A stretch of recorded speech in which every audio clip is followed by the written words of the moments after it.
আল্লাহ যদি আমার নেয় বাবা আমি ফিরে যাবো, আমি জানি দেশে যাই আর বাবা আমার জন্য আর আমার যেন বিপদে ফেলা দেশ না বাবা, আমার এইটাই অনুরোধ। আমরা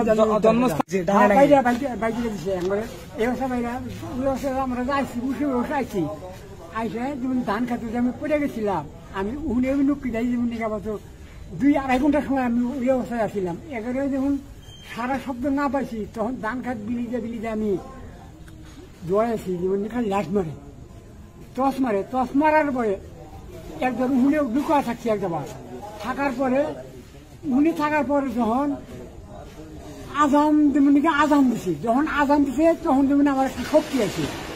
এই রাঙ্গ তো মুসলিম বস্তি যদি যাইতে আমার আর কেউ মেরে হারাইব না।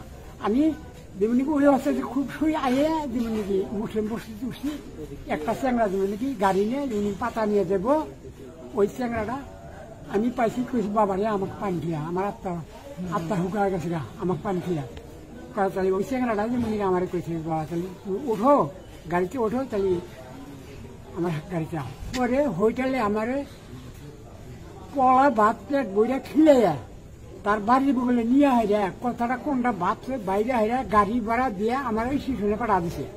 বাবা আমি তো ইনগাড়ি স্টেশনে জানি না, কোনো কিছু জানি না। আচ্ছা আপনি যে ওনার সাথে কিভাবে দেখা হলো আরেকজন ব্যক্তির সাথে?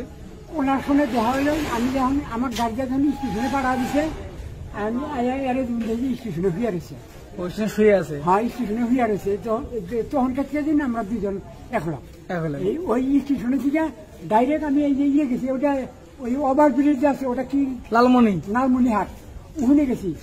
ওখানে যাইয়া যেমন নাকি আবার ওখান থেকে আবার যেমন নাকি এই বেলে যে গাড়ি আবার এই গাড়িতে চলছি, এই গাড়িতে ওইটা লালমনিহাট একটা বেশ এই জায়গারই লোক হয়ে গেছে মেডিকেলে গেছিল, গাড়ির মধ্যে একটা বেসরা বাবা আমাদের 2 জনের 200 টাকা দিছে।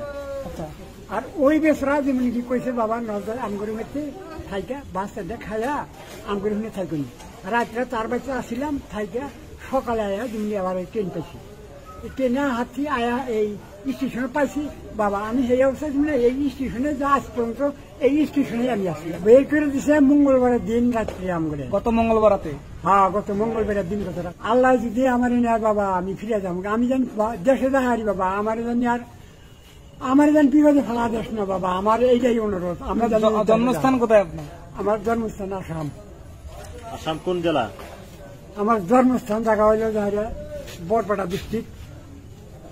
আর আমি 22 বছর আগে দরং ডিস্ট্রিক্ট গেছি, 22 বছর আগে দরং ডিস্ট্রিক্ট গেছি। এখন বর্তমানে আমার হাই বাড়ি হইল দরং ডিস্ট্রিক্ট।